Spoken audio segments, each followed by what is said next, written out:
আম্মু আজকে কি পেঁপে দিয়ে পেঁপের মাখা বানাবা? না, আজকে তোমার আমি পেঁপের নাড়ু বানাই খাওয়াবো। পেঁপের আবার নাড়ু হয়? এই যে বানাই খাওয়াবো, দেখতে অনেক কি মজা হয়। আচ্ছা। প্রথমে আমরা ভালোভাবে পেঁপেগুলো ছিলে পরিষ্কার পানি দিয়ে ধুয়ে নেব।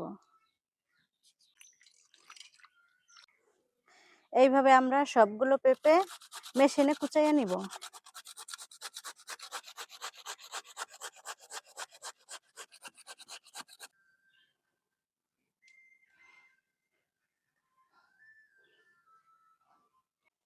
আমরা কুচানো পেঁপেগুলো হালকা একটু সিদ্ধ করে নিব।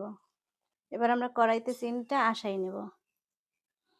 এবার আমরা পেঁপেগুলো দিয়ে দেব। এইভাবে গোল গোল বানাইলেই আমাদের পেঁপের নাড়ু তৈরি। মনে হবে যেন নারকেলের নাড়ু।